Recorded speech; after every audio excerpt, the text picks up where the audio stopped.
the army that the Ukrainians do, and as so long as no one else launches an invasion Right. of Russia proper or sends regular troops into Ukraine, they will win this. What about Putin's remark, I think on Sunday, Решение о проведении специальной военной операции. using nukes if anybody interferes? Well, it doesn't make me feel great, but the Russians have done this off and on for 70 years. And so all the people in the West who nuclear policy is a responsibility, they all perked up. They all looked at it very, very closely, and they're like, okay, nothing's really changed. It's just rhetoric. All of I think the term they use is muscle memory within the nuclear forces. Nothing has moved. This is just Putin being a bit of a prick.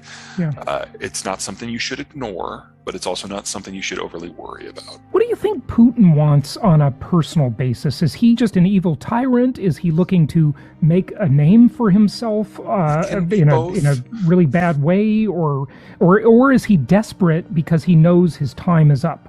Right. I think those are the top three categories here. Okay. He is an evil tyrant. He is a dictator, and now everybody but Tucker Carlson admits it. Even Tulsi Gabbard and Bernie Sanders have switched sides finally. Second, he is desperate for his country because he realized that demographically they're in collapse and they have very little time left. And yeah, he wants to be remembered as the next Peter the Great or Catherine the Great, somebody who remade the Russian condition and allowed the country to coast on those successes for decades to come. It's our job to make sure he fails at all three. Are we going to be able to do that? And how? The United States will not be intervening directly because Ukraine is not a NATO ally. Have you seen the reports of that massive 40-plus mile long convoy coming out of Belarus? I was thinking that one of our drones could easily take care of that. But well, it would take more than one. That's kind of a good example of how the Russians suck at logistics. Mm-hmm. So if it came to a direct head-to-head fight between the United States and the Russians, our military is brilliant at logistics. It's like it's Disneyland, the military, everybody else. Right. And the only thing they're better at is taking out a large number of vehicles that are in a line. Yeah. So if it did come to a regular war between Russia and the United States, we would wipe the floor with them in terms of the armored warfare and the artillery battle. Right. And then they would feel that they would have no choice but to consider nukes. There's no reason to expect the United States to directly intervene. Right. We will play favorites. We are playing favorites.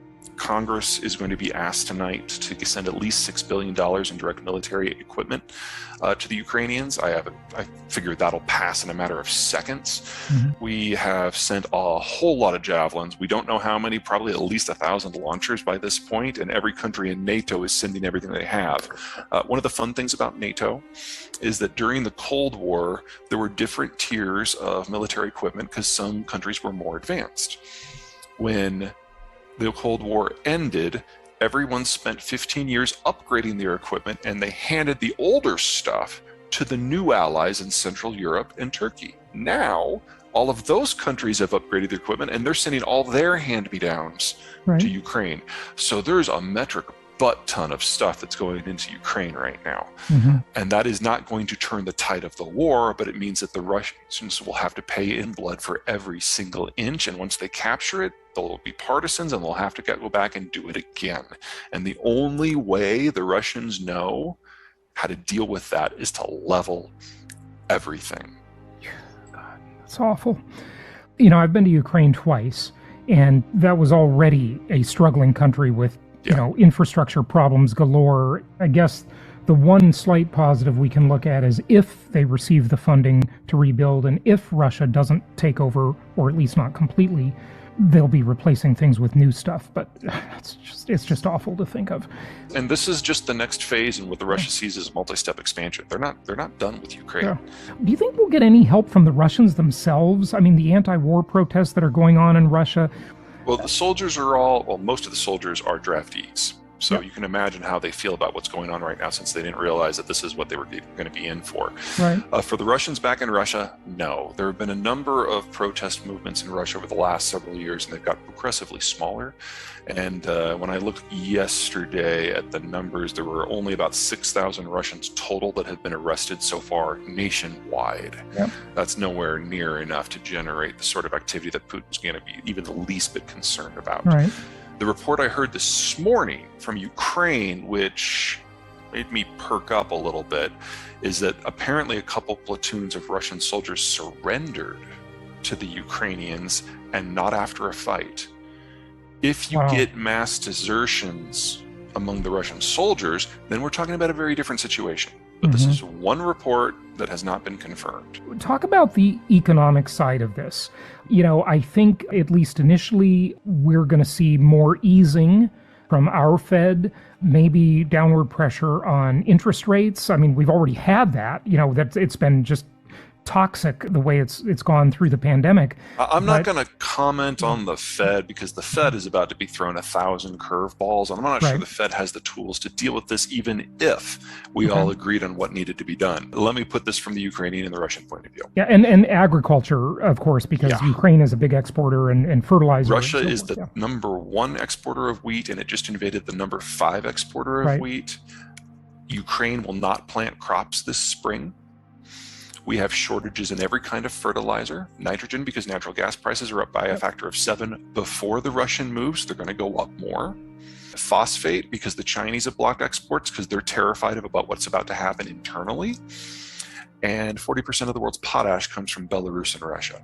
No matter how this shakes out, we are going to have famine continental in scope before the end of the year. And this is just the beginning of the unwinding of global agriculture. How many people are you talking about when you say this year? I don't know, but the carrying capacity of the land in a deglobalized world is about 1 billion, billion and a half less than what we have right now. Right, which, by the way, is the subject of your new book coming out, right? Yes. The whole point of the end of the world is just the beginning, is to look at what all the economic sectors look like on the backside of globalization, once it's gone. So remove all the structures that have allowed us to build and grow to where we are. What happens when they're just not there anymore?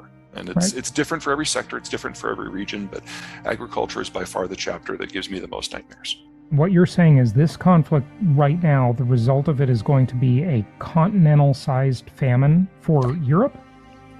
Europe's probably okay. Good farmland, good local fertilizer processing. They're going to have some definite problems, but not famine.